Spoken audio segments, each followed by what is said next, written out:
cult of personality. The cult of personality.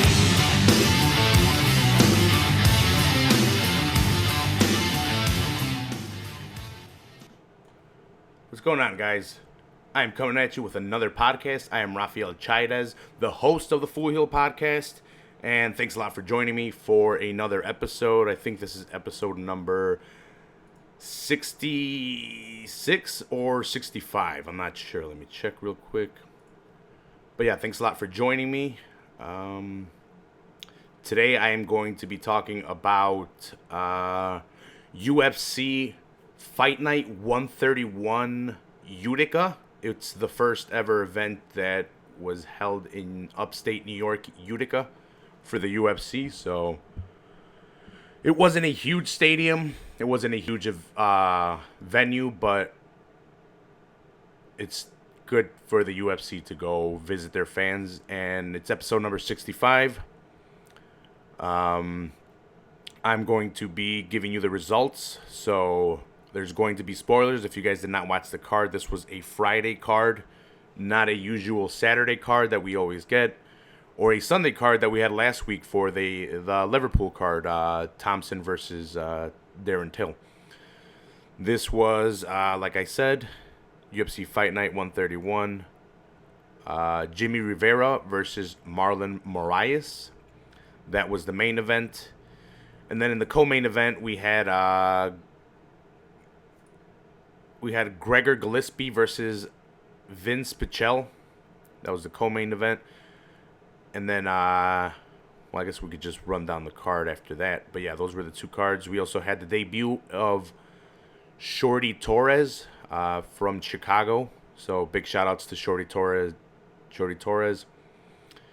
He had been called up 9 times apparently and was injured about 7 of them. Couldn't make one of them because of the short notice. And I think this was finally the one that he came to against Gerard Brooks, the Monkey God. But just want to give a big shout out to the Rewrites, sponsors of the show. Let me use their music. Good buddies of mine. And yeah, shout outs to them. They're badass. Also shout outs to the Red Ribbon Army and all that shit he's doing, putting on events. Check out the Red Ribbon Army for, parties, musical events, and all that stuff that he puts together. So yeah, check that shit out. But yeah, let's get on to the card. So, like I said, the main event was Jimmy Rivera versus Marlon Moraes. This was performance of the night, and it was a quick decision. It took all of 33 seconds to decide the winner of this card, or of this match. Let's see.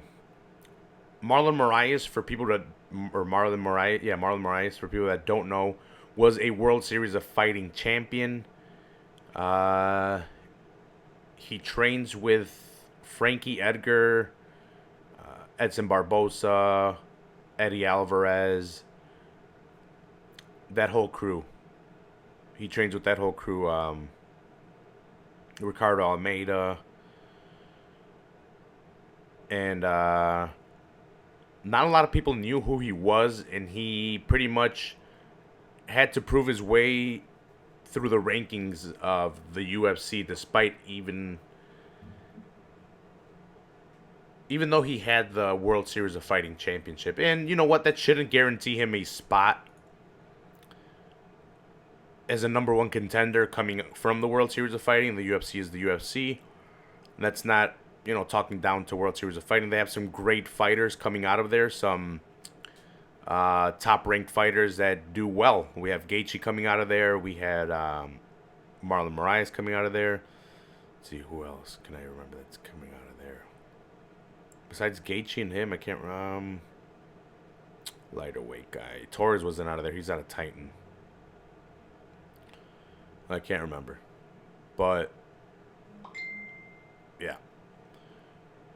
World Series of Fighting champion at 125. Sorry, at 135. bantamweight. So he came into the UFC wanting big fights, wanting to prove himself, and he got thrown against Rafael Assunção in his first fight in the UFC. It didn't quite go his way. He lost a split decision. Even though a lot of people had it going Moraes' way, I think he outstruck Rafael. It was a close fight, but I think a lot of people had Marlon, and they kind of gave it to him. They kind of gave it to Rafael. And then his second fight into the UFC, we had him versus John Dodson, and we all know John Dodson is a speedy-ass little motherfucker. He will run circles around you, and you will not be able to hit him. He's in and out, he's always hitting you, and he's a speedy little dude. He moved up because he couldn't beat Demetrius Johnson at 125, so now he was at 135. Had to fight Marlon. Marlon took a split decision win. And then where Marlon really shined through was in the Aljamain Sterling fight, where we saw his quick adjustments in fights. So he took on Aljo. I'm not sure how fast it was. It was pretty quick. I think it was round 1. Aljamain Sterling dove in for a takedown, and in the process, Marlon threw a kick that he adjusted and landed the knee on the chin. And the calf never really, not the calf, but the shin bone really didn't, it connected with the shoulder and stuff, but that really didn't have anything to do with the knockout. It was more the knee to the face, and viciously knocked out Aljamain Sterling, which put him in position to call out Jimmy Rivera. Which brings us to Jimmy Rivera. Jimmy Rivera is a Tiger Schulman fighter. It's mostly known for being a self-defense school more than a MMA school, and he just started doing MMA. But he was on a 20-fight win streak. His only loss coming in his second fight ever. He won his first one, lost his second one, and then on from there, won 20 in a row to make it here. Back in December, he was scheduled to face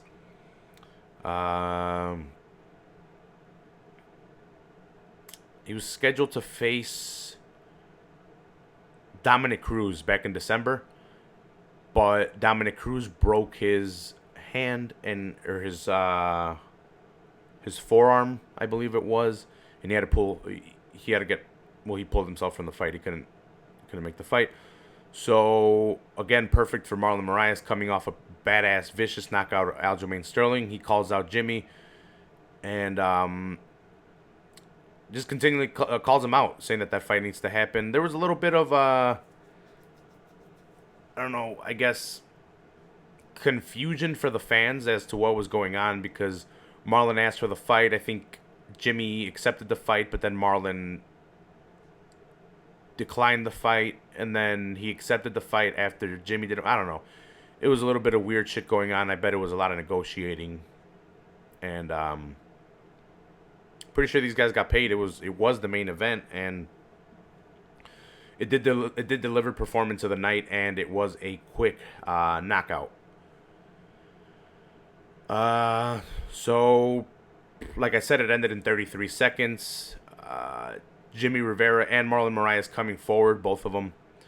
Marlon Moraes is the one that was able to implement his game plan a lot better than Jimmy Rivera. They both came forward, and maybe it was the rust from Jimmy Rivera. He hadn't fought since, let's see, Jimmy Rivera's last fight was June 1st. No, that was against Marlon. Was July 22nd, 2017, almost a year ago, against Thomas Almeida, and that was a decision win. Very decisive win by Jimmy Rivera, but like I said, it had been a year, so maybe some rust had accumulated over that year. So Marlon Moraes and him both come forward. Marlon Moraes starts trying to establish his jab as Jimmy's coming forward. Rivera lands a couple strikes, throws out the leg kick a little bit, kind of baiting him into thinking that the game plan is to get a feeling for Jimmy at first. He's going to come out, throw a couple jabs, throw a couple leg kicks, and then maybe get a couple takedowns and build off of that and see what he can take from Jimmy Rivera. And Jimmy Rivera comes in full well, not full steam ahead, but he's coming in pretty pressure heavy. He comes in and he bites on Jimmy, or not, Jimmy bites on Marlon Moraes' jab because he had connected with it a couple times and the leg kick. So Marlon feints with it and he sees that Jimmy bites on it and he knows that he's expecting him to jab or come with a leg kick. So what he does is he feints a little bit. He kind of goes to the reaction that he's going to throw a jab, but doesn't at all, and switch kicks. And it's like a baseball bat to Jimmy Rivera's head. You just hear pop. You just hear nasty, nasty fucking smack. And it's Marlon Moraes right away, killer instinct, jumps on him, follows him to the ground, and ground and pounds him. Lands, I believe it was like 5 shots. One was almost to the back of the head, but that was more on Jimmy Rivera being dazed and trying to cover himself up. But he was out from that baseball kick, or baseball bat head kick from Marlon Magic Moraes. Definitely deserves fight of the night. I agree with that. He made quick work of him.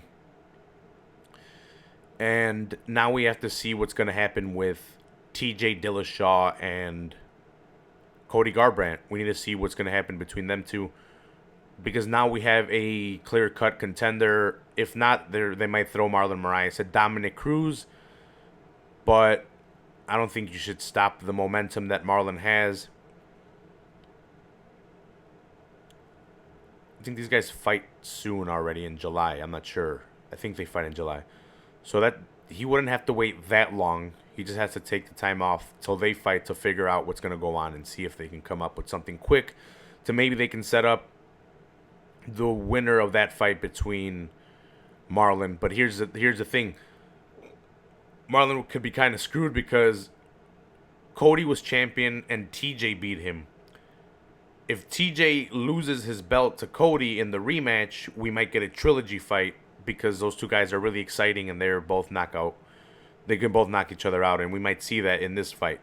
Seeing as how Cody almost knocked out TJ with his hands, but TJ ultimately recovering and knocking him out in the next round with his feet, with the kicks. I think it was the kicks, but yeah. So that's the tricky part for Marlon. We don't know the state of the 135-pound division if Cody wins, because then it sets up the trilogy fight between him and Dillashaw, which fans would want. And people want to see the what if TJ wins and he keeps the belt. They want to see him versus Demetrius Johnson, but Marlon Moraes has made his way as a clear-cut #1 contender for that title. And if the UFC were to deny him that just wouldn't be fair. That guy deserves a title fight if the title picture doesn't get murkied up with the fight coming in July, I believe it is. Okay. Co-main event. Let's see. In the co-main event, we had Gregor Gillespie versus Vince Pichel. So we haven't heard a lot of Gregor Gillespie. He's a wrestler in the UFC in the lightweight division. I think, yeah, it is the lightweight division. I couldn't remember a lot about this guy. I wasn't sure why. But his wrestling was phenomenal. He was able to control Pichel when he wanted to. Just beat him up on the floor. Took him down 7 times. Attempted a couple submissions, but nothing really dangerous in terms of Pichel being choked out or being, in danger of anything tight. Gregor Gillespie's going to be trouble in this division if he's able to utilize his wrestling like he did against Vince Pichel. And Vince Pichel's no joke. Vince Pichel just isn't a name, and he's not a super exciting fighter, but he will grind you out, and he will beat the fuck out of you, and he's a tough motherfucker. So to see Gregor Gillespie just dominate him and take him down and have his way with him, it's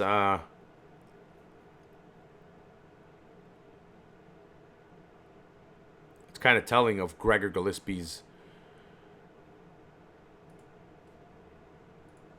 of his skills. Sorry, I was looking at the decision of that one. See, I don't know why I keep on overlooking Gregor Gillespie. He took him down 7 times in 2 rounds, and towards the end of the second round, got the submission win. I don't know why I thought this fight went to decision, but he submitted him in towards the second round. Fuck, what choke was it? I just saw this fight too. That's what happens when you see so many fights. But got performance of the night, so he's gonna get a nice little bonus there. Let's see if I can find what it was. No, it's not. Doesn't say it on here.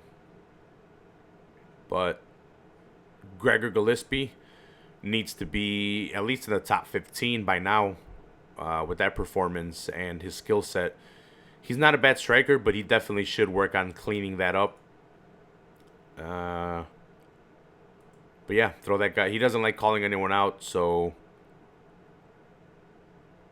he didn't call anyone out. He kind of left it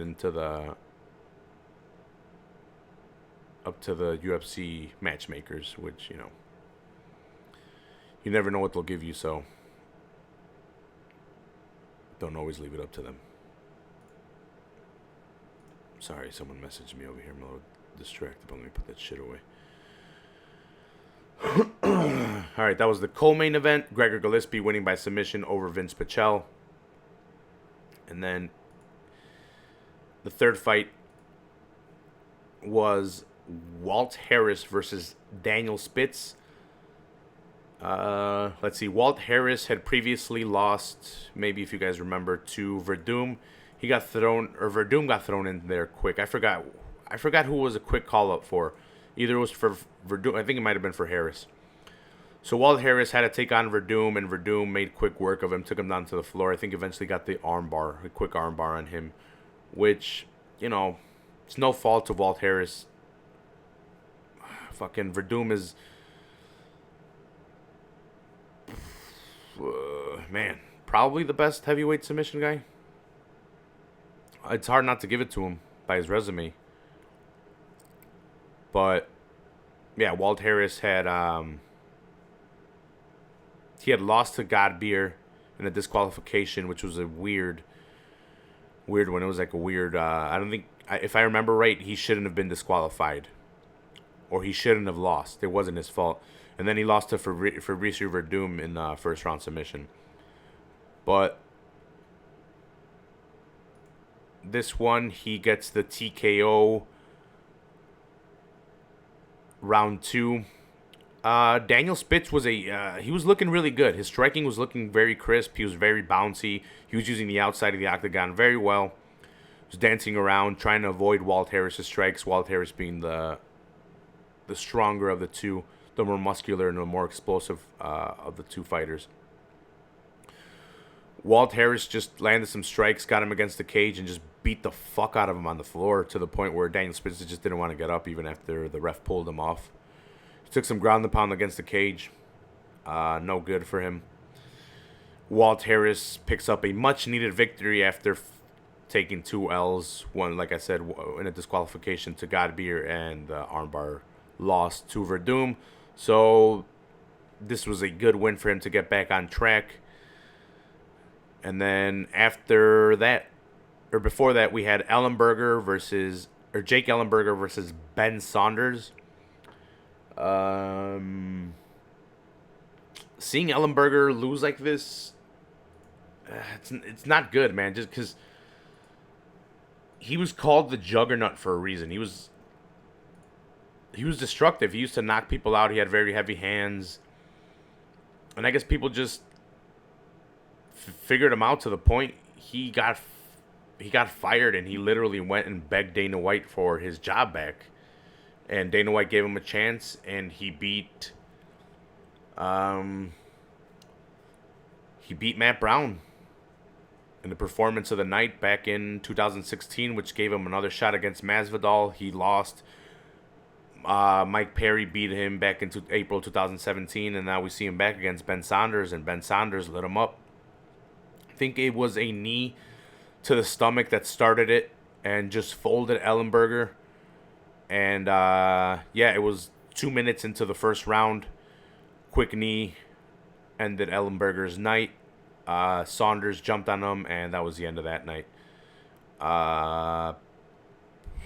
It's tricky with Saunders because Saunders is on and off. He's got some devastating knees and a sick ground game with the 10 Planet Jiu-Jitsu background with Eddie Bravo. But, I don't know. Beating Jake Ellenberger, I don't know where you would throw him as far as rankings. He had just lost to Alan Joban. Peter Sabata beat him. Both finished him. He had beaten Court McGee in a decision win back in 2017. That was his last win before this. Yeah, so it's kind of tough. These guys are old warriors. But as far as Jake Ellenberger, I think he should hang him up. He's taken too many devastating losses as of recent. Maybe move on to Bellator or a PFL or just not the UFC. He's got a name that the UFC is just going to make him take losses. They're just going to make him lose so they can build guys off of his name. Not that Ben Saunders is one of the guys they could build off of, but Ben Saunders and him needed a win to stay in the UFC, and Ben Saunders got it. So Ben Saunders advances TKO performance of the night 2 minutes into the first round. Then we had Julio Arce off of the Contender Series versus Daniel Tamer of the Tamer brothers from Sweden. Both of them incredible strikers and very aggressive fighters, like to push the pace. Unfortunately for Daniel Tamer, I think this is his second loss in the UFC. I'm not sure. Let me check. But Julio Arce picks up the submission victory against... this is his second loss. He lost to Danny Henry back in 2017 in a Fight of the Night performance, in a decision loss. The Tamer brothers are very, very entertaining. So he was pushing forward. Julio Arce was landing a lot of good shots. They both were going back and forth, but I think Arce was landing better shots. Not saying Tamer wasn't getting his in, but eventually Julio Arce gets the choke. Tamer fought it off valiantly, tried as much as he could, but it was too deep, and it was over. So unfortunately, one of the Tamer brothers picks up a loss. Tonight they both fought on the card, same night in Utica. Let's see, what was the next fight after that? Next fight after that was Jean Vellante versus Smilin' Sam Alvey. So, let's see. I've been a fan like before. Sam Alvey was just kind of in the background, and when I started joining groups, you kind of see he's a really cool guy. And then I started watching his fights more and paying attention to his fights more, and I've been rooting for him. Maybe these past 4 fights that I've been watching him fight. And he's exciting. He gets some knockouts somehow. It doesn't seem like he's going to be all that exciting. Doesn't look like he has the best of the skill sets. But he knows how to put it together. And he's a tough dude. And he's always just fucking coming out smiling. You can't hate on him, dude. Like, there's no way you can hate on Smiling Sam Alvey. So he picks up the win against Jean Vellante. Jean Vellante was coming forward with nasty, heavy kicks. Just trying to kick the shit out of Sam Alvey, and Sam Alvey toughs through those kicks and winds up knocking out. No, does he wind up? No, he almost knocked out. He almost knocked out Jean Vellante. I think it was at the end of round 1. Yeah, it was at the end of round 1. It went to the buzzer where fucking Sam Alvey was throwing super uppercuts, trying to knock Jean Vellante's head off.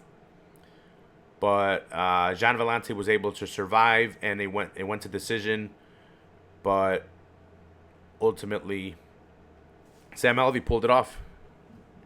I think it was those shots that really deterred Jean Vellante from coming forward as much as he was.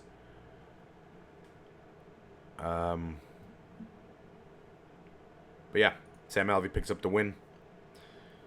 And I forgot who he called out. Oh, he called out Jared Cannonier. So that'll be an interesting fight.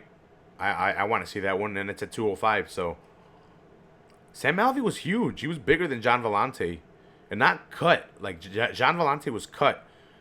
Sam Alvey was just big for being at 205. You know, he can still cut to 185 and fight there, but like I said, he doesn't have the master skill sets. He's very good. He's very good at what he does, and he knows what he's good at. But is he a jiu-jitsu black belt? I don't know. Would I give him a black belt in striking? I don't think so. It's very sloppy, but it's powerful and effective. So can you really hate on it? I don't think so. But yeah, Sam Alvey picks up the win. Tough for Gian Vellante. I think he needed a victory. Let me check. No, he had beat Francomir Barrasso. A split decision victory. Before that, he had 2 losses. So yeah, he did kind of need a win, but I don't think the UFC gets rid of him for that. Let's see. Then we had in the prelims, the main event of the prelims, we had Sijara Eubanks versus Lauren Murphy. Sijara Eubanks was not the winner of the show because she made it to the finale, but she didn't make weight.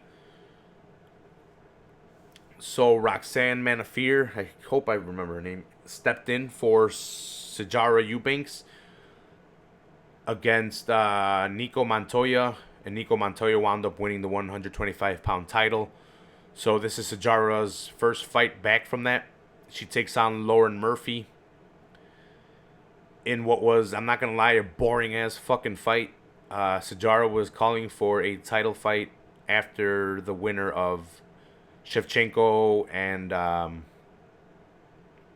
Montoya, Nico Montoya, but I don't know. I'd like to see a little bit more from Sijara, but seeing as how that division is so young and so new, I don't know who else would be able to fight the winner of that to challenge for the contender of the 125-pound title.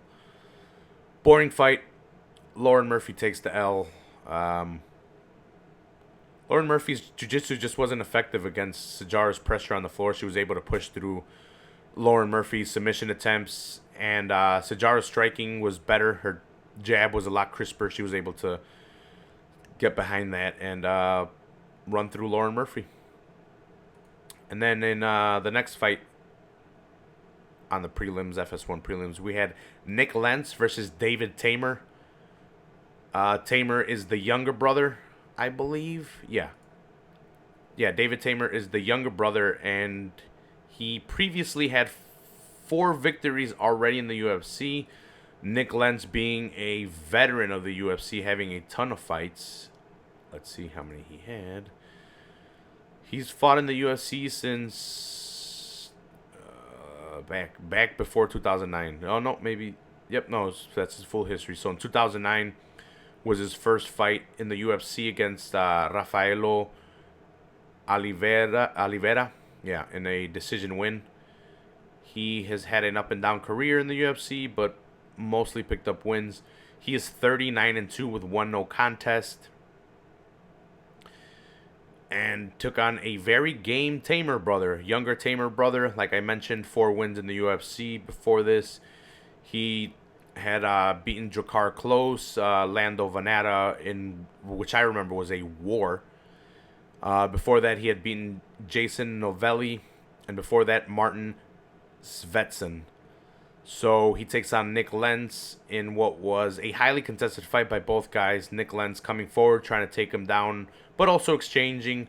But you could definitely see David Tamer was the better of the two in the striking department, being able to land his strikes more effectively, and landing forward and moving back. So it just looked like he was doing a lot more damage and stuffing Nick Lentz's shots.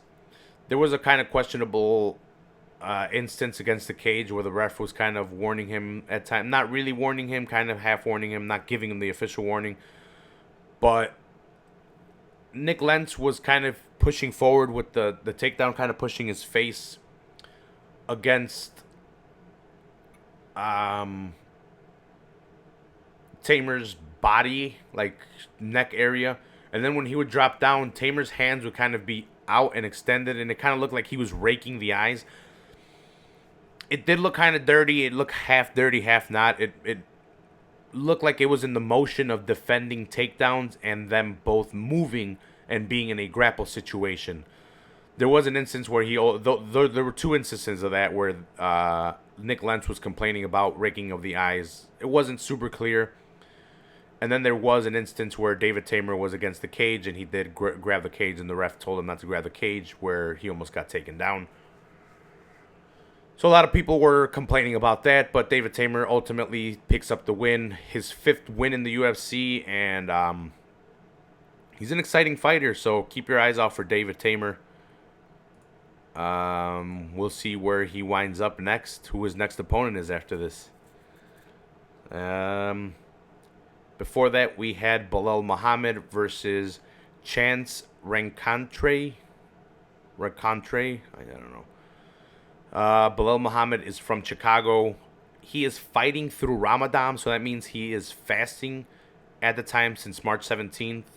He has been fasting, so I'm not exactly sure what that entails. I think people that practice that religion do not drink or eat for 12 hours past a certain time, which definitely would fuck with your training, but, just goes to show you how much more of a badass Belal is to come in, make weight, and be able to put on a performance that he did. He was able to not only beat Chance, but dominate Chance by coming forward and not letting the size be an issue. Chance being the longer striker, bigger fighter, looked like he was a weight division above Belal.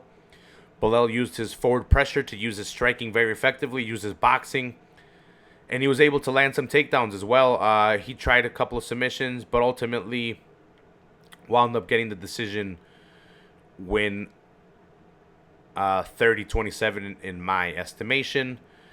And he almost got a choke. He almost got a rear naked choke in the 3rd round, but Chance was able to defend it and not get choked out.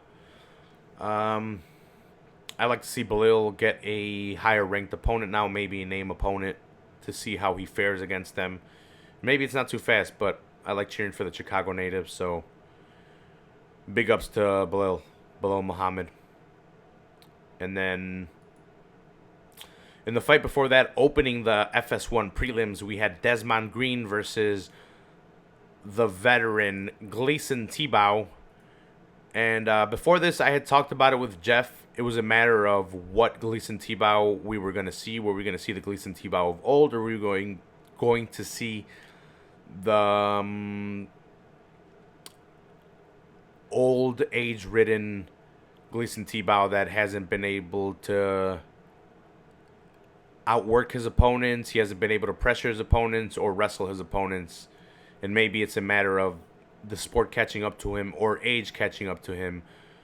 But it all started with Tony Ferguson submitting him back in 2015, and then he lost to Abel Trujillo in the 1st round due to disqualification. After that, I think he got tested positive for steroids. Sorry if I'm wrong.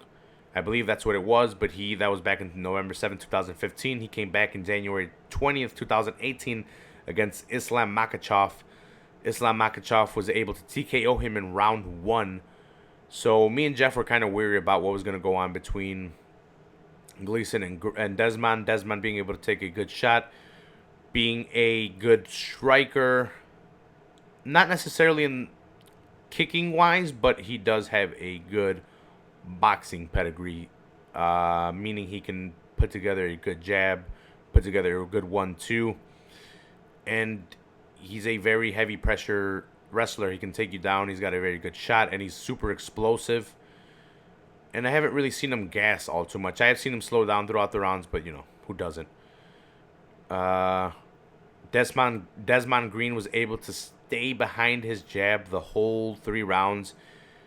And round by round, he was able to add different aspects of his game plan to keep Gleison guessing, to keep him on his toes, to not be able to really do anything. I think it was in the second round that Desmond Green was able to almost finish Gleason. No, it might have been in the first round, but he dropped Gleason, wasn't able to finish him, and after that, T-Bow was a lot more hesitant to come forward and to try to engage as much. But Desmond was able to add more aspects of his game, like I said, able to add more jabs, more 1-2s, and then mixing it up with combos, mixing up uppercuts and then hooks, and it was just too much for Gleason. And he got outstruck 77-22 in a 3-round decision. So, what's next for Desmond? I don't know. Let's get him a ranked opponent. I'm not sure if Gleason was ranked, but Gleason's old. I don't know if the UFC wants to shovel him out of there. That's 4 in a row that he's lost. He's a big name, and he has had a ton of fights in the UFC.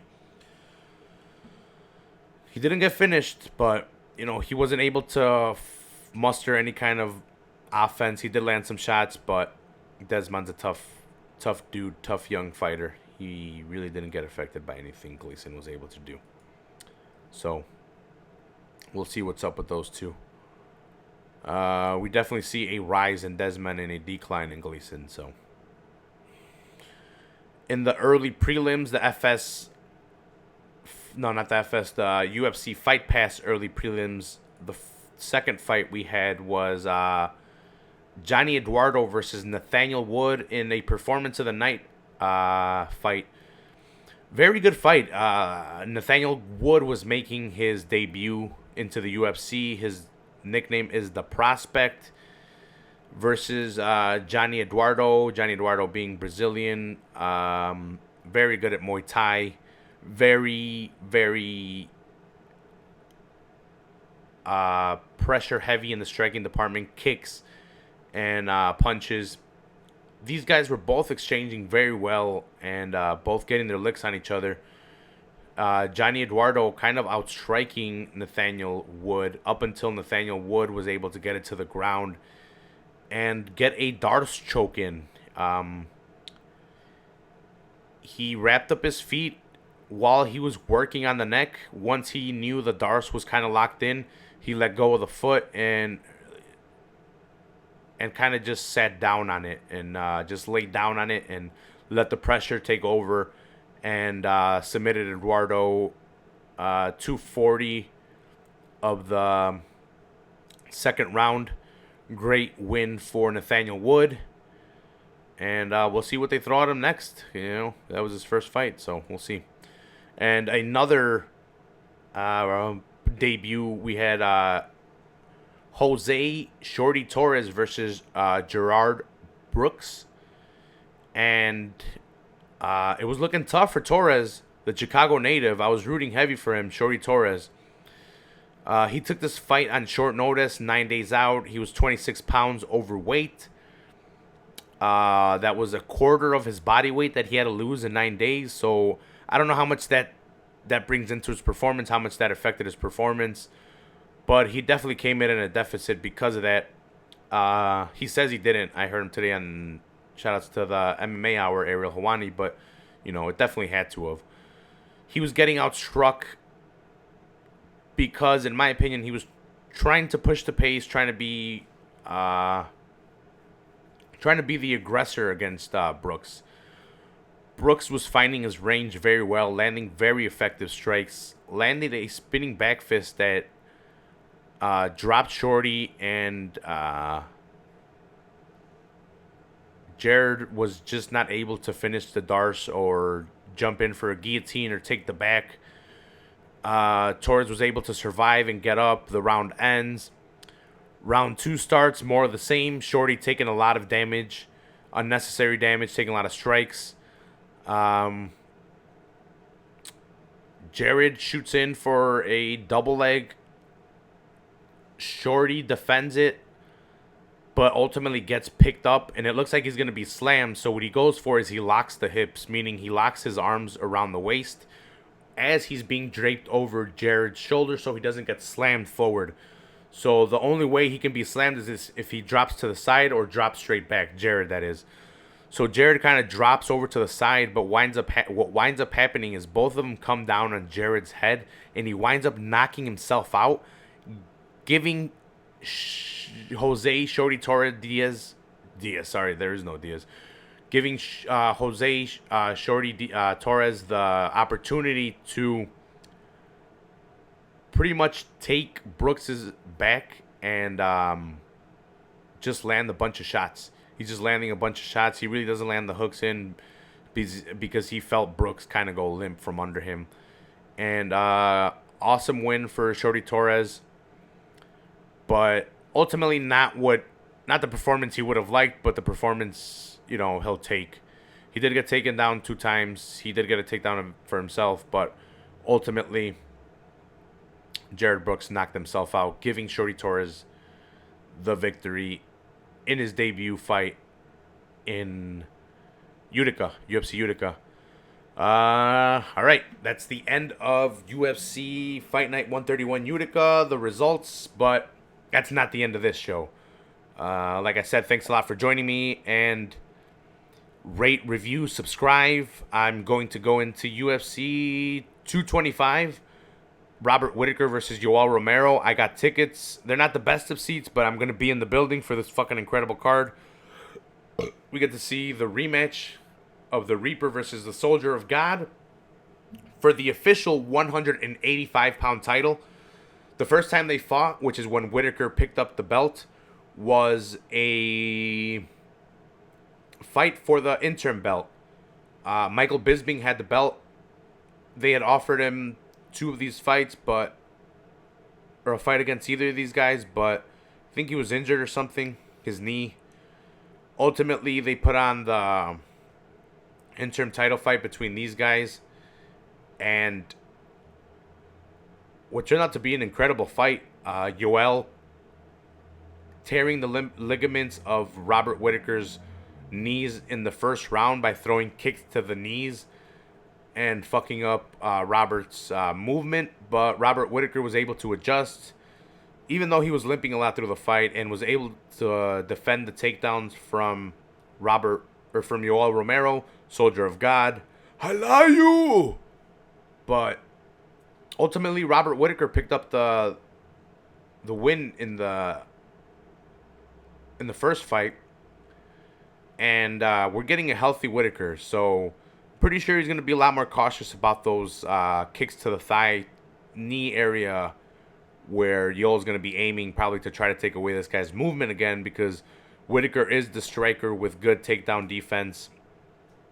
And if Yoel is not able to stop this guy from moving around and get comfortable in the striking department, Robert Whittaker is going to be able to walk away with with a second victory over Yoel, leaving Yoel kind of in a shitty situation because he already lost to him once, and this would be a second opportunity at the belt, this time the real belt. This is a tough fight to pick. I really like both of them, but I think Robert Whittaker is going to win. Bobby Knuckles, I think, takes the victory in a 4th round stoppage. I think he's able to get the TKO after accumulative damage on Yoel Romero. But yeah, that's my prediction for the main event of UFC 225.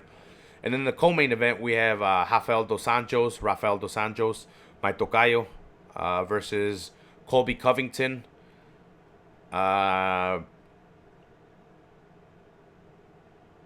Dos Anjos was champion at 155, was supposed to fight against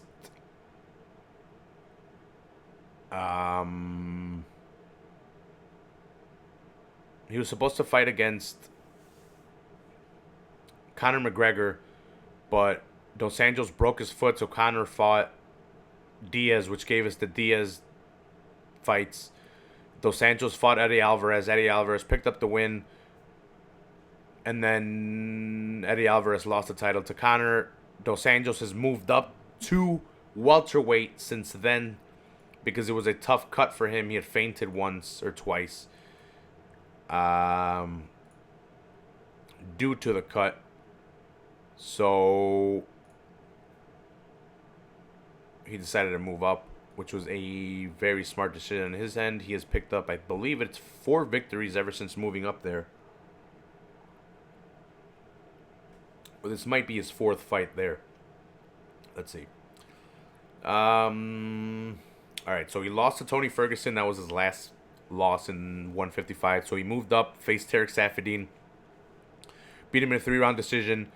Then beat Neil Magny in a first-round submission, and then beat Robbie Lawler in a 5-round decision, all in 2017, from June, September, December, those 3 fights.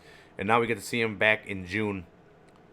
Almost a year, 8 days away from a year from him being in his first welterweight fight. Rafael Dos Anjos gets to challenge for an interim belt. Interim, be that as it may, it's still a belt. Colby Covington kind of talked his way into getting this fight. He really hasn't wanted to fight anybody in the 170-pound division besides making his way up to the championship, and who can blame him? He's beaten pretty much everyone they put in his way except for Warley Alvarez back in 2015. He dropped down for a takedown. Warley was ready for it, got a guillotine, jumped on the guillotine, and got a first-round submission against him. Colby Covington has been able to rack up 5 wins since then. Jonathan Muner, 3rd-round submission. Then he was able to TKO Max Griffin. He beat Barberina in a 3-round decision. Was able to decision out Dong Young Kim, and then decision over Damian Maia. Nothing all too impressive, but his social media presence and his cringeworthy shit-talking have gotten him to the position where he's at, and now we have to see him fight against Rafael Dos Anjos. I 100% am rooting for Rafael Dos Anjos. I do not like Colby Covington. I can see what he did, and it's worked. Look, what he's done has worked. I can't hate on the guy for that. I can only hate on the guy for how he's done it and not liking what he's done. It doesn't mean I'm not going to watch the fight, but I want Rafael Dos Anjos to win 100%. I'm not going to go to the bathroom during this fight. I'm going to be in the arena, so I'm not going to skip out on it. But I'm rooting for Rafael. Hopefully he can pick up the victory over Colby Covington. I don't think Colby has the skills in order to beat Rafael. I think Rafael has better striking. I think he has very good takedown defense, and he's got not even takedown, just takedown defense. He's got very good wrestling, and he's got very good submissions. Colby Covington is a phenomenal wrestler, and he might have some size over Rafael. It depends. We wait to see on that one. But if he's able to take him down with his superior wrestling technique and implement it or use his size as well to not let Rafael get up, it's going to be a tough night for Dos Anjos. But I don't see it going down that way. I see Dos Anjos being able to stuff the takedown and piecing up Colby, either getting the decision victory or getting the TKO, either 3rd or 4th or 5th. Who knows? Colby's a tough guy. We've seen him take some shots against Maia. But Maia's not a knockout artist. Rafael has some power behind those hands. So we'll see. I see Dos Anjos picking up the victory against Colby Covington. Then in the fight before that, third fight from the main card, or third fight on the main card, Holly Holm versus the debuting Megan Anderson, all the way from Australia, 8-2, Invicta 145-pound champion. This is pretty much to determine the next opponent for Cyborg. If Megan Anderson wins, she's definitely getting Cyborg. She was already scheduled to fight Cyborg, but because of visa issues, was not able to fight. They booked her. They scrapped her from that booking.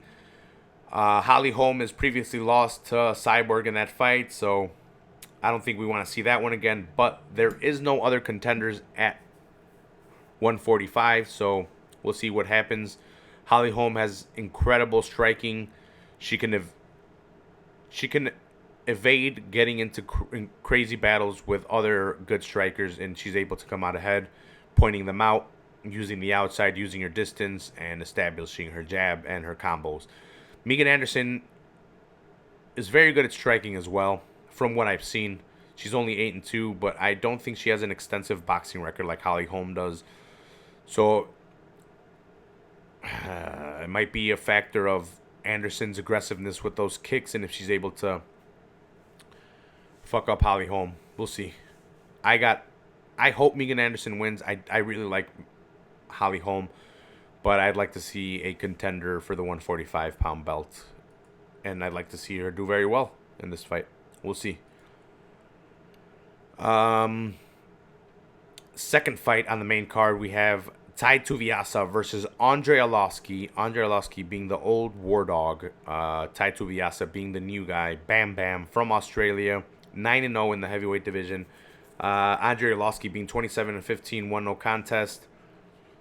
I'm going to put it plain and simple. I don't think Andre Arlovski has the chin to be able to put up with Tai Tuivasa's power.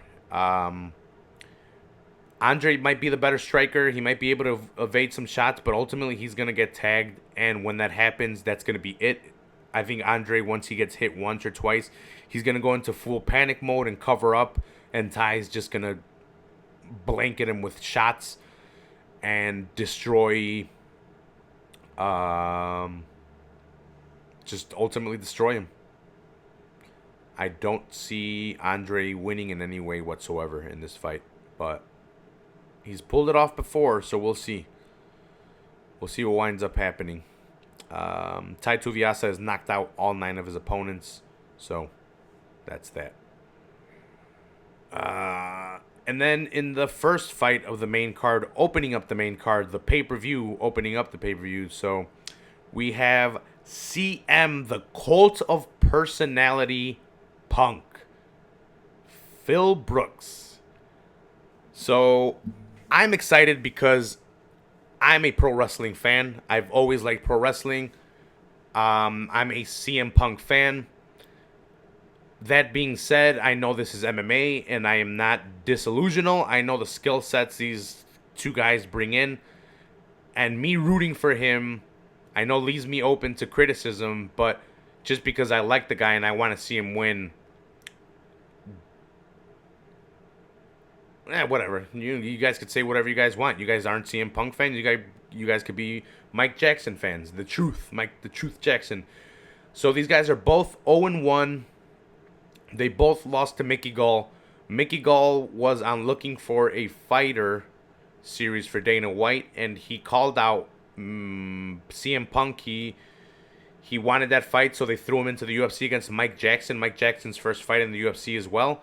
He got beat by Mickey Gall. Mickey Gall's second fight in the UFC was against CM Punk.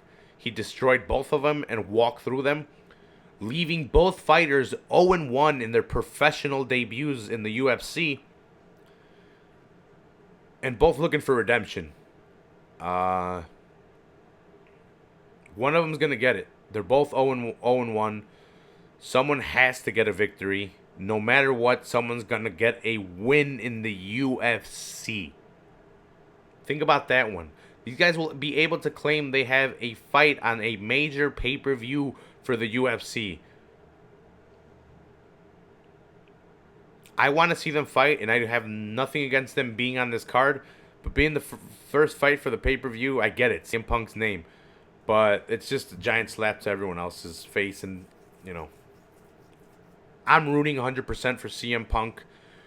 We have very little to see from both of them. Mike Jackson, I think, being the longer of the two that is trained. We'll see. I'm rooting for CM Punk 100%. And then in the main event of the FS1 prelims,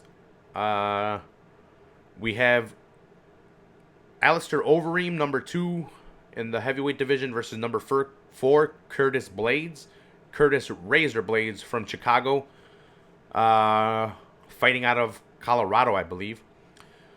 But Curtis Razor Blades just came off a victory off of Mark Hunt. Yep, he beat Mark Hunt in his last fight. Before that, he beat Alessio Olenek. Before that, Daniel... I'm not even going to try to pronounce that one. But his only loss is to Francis Ngannou in the UFC. Curtis Razorblades having a strong wrestling background.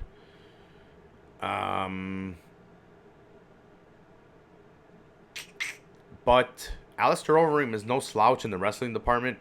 He can stuff a takedown and knee the fuck out of you. He has one of the most devastating clinches with knees I've ever seen. They had to alter a rule in K1 because of his knees. If he's able to stop the takedown from Curtis Blades, it's going to be a long night for Blades. He's going to eat a lot of knees, and if he can't take Overeem down, the striking is definitely in the favor of Alistair.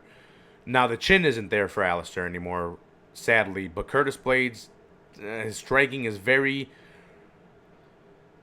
rudimental. He doesn't set up a lot of stuff. He kind of just throws wild stuff out there and mostly wrestles people and tries to beat them up against the cage. So that's 2 fights. He's come in very cut. He's worked on his nutrition and getting his cardio in line. So we'll see what he's able to do. We'll see if he's able to implement a game plan of wrestling and ground and pound against Alistair Overeem. But again, Alistair Overeem is a very good submission practitioner, so that is an also dangerous department to be fucking with Alistair Overeem in. I'm rooting for Curtis Razor Blades, the Chicago native. I'm an Overeem fan, but man, don't count Overeem out, man. That's a toss-up fight, man. Not even. I would even lean more towards Overeem, but I'm rooting for Curtis Razor Blades. In the co-main event of the FS1 prelims, we have Claudia Gadelha, the dime piece, super fucking beautiful, versus Carla Esparza, Cookie Monster, the winner of the, I forget what season, but it was the 115-pound inaugural women's division / championship. She beat Rose Namajunas in that fight, won the show, dropped it to Joanna. Joanna then later drops it after 6 victories not back to Rose, but Rose comes like a phoenix, wins it, defeats Rose again, and now we see Carla trying to make her way up against Claudia, who has lost twice to Joanna, and Carla, who has lost once to Joanna. It's going to be interesting to see, because if Claudia wins, we might get to see her face against... No, it'll bring her closer to Rose, one step closer to Rose. She's 3, I think. Jessica Andrade is 2. So we might see Jessica versus Rose. But any of these would be interesting, because if Carla beats Claudia, we've already seen Carla beat Rose. But we haven't seen Claudia versus Rose, and Claudia has really good wrestling. So it's an interesting matchup for whoever wins. I think Claudia picks up the win. Claudia has good wrestling. I think she's able to stop Carla's wrestling, and she's able to outstrike and out-decision Carla in a decision victory. Might be a close one, but I'm giving it to Claudia. The second fight off the FS1 prelims, we have Ricardo Lamas versus Misad Bektik.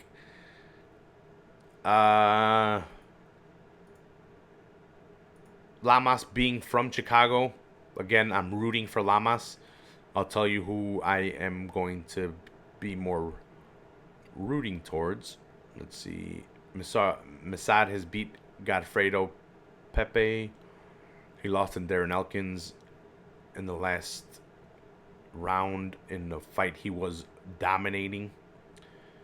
He's had a bunch of wins, submission, TKOs. Okay. And versus Ricardo Lamas. Man, this is a tough one, because Ricardo Lamas has been on some tough fights recently. Or tough end of some fights.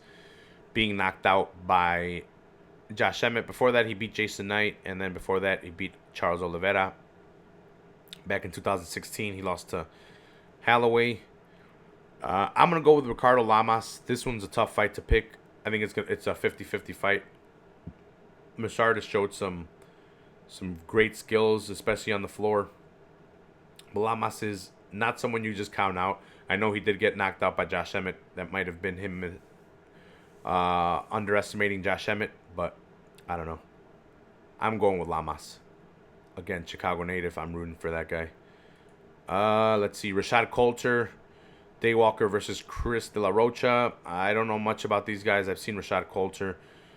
I'll take a shot in the dark. I'm going with Coulter, Daywalker, just because I've seen him fight. And then the UFC Fight Pass early prelims. In the main event of that, we have Rashad Evans versus Anthony Lionheart Smith, moving up from 185. Or is this at 185? I think this is at 205. Sugar Rashad Evans. I'm not trying to be an asshole, but I don't know why he's still fighting. I think he could pick up the victory in this fight, so maybe that's why he's still fighting. I wish Rashad would have hung him up. He doesn't need to prove anything anymore. He won the Ultimate Fighter at heavyweight. Won the title from Forrest Griffin. Was the champion. He's had some incredible victories. Knocked out Chuck Liddell. Man. I hope he gets the victory. I'm not too much of a fan of Anthony Smith. I have seen him fight. He does come forward, but he does take a lot of damage.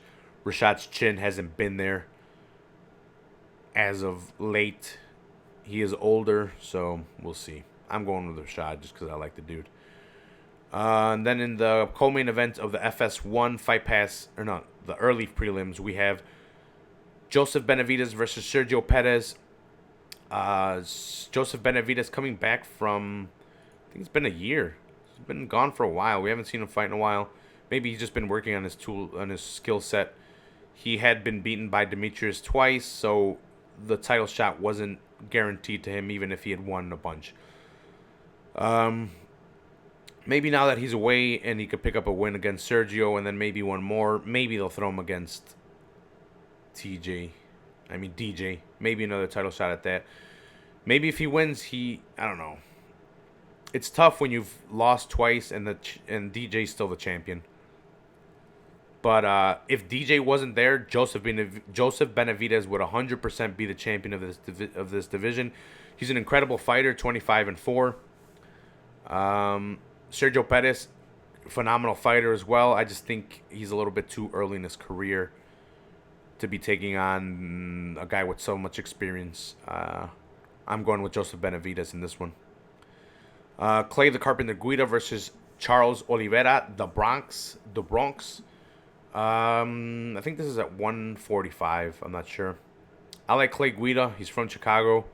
I'm rooting for Clay Guida, but Charles Oliveira has got good striking, and he's very, very good at submitting people. His submissions are fucking nasty. So I'm rooting for Clay, but I'm scared that he might get caught in something. And like I said, Charles has good striking. Let's see. Mike Santiago versus Dan Ige. Dan Ige is off of the Contender Series. I believe Mike Santiago is as well. I do not know too much about them. I'm going to go with Mike Santiago. I don't know, man. No, I'm going to go with Dan Ige. Just a shot in the dark right there. I haven't seen a lot on them. I remember seeing them off of the Contender Series, but not too much. So, Dan Ige, you better pull off the win. And that's going to do it for today.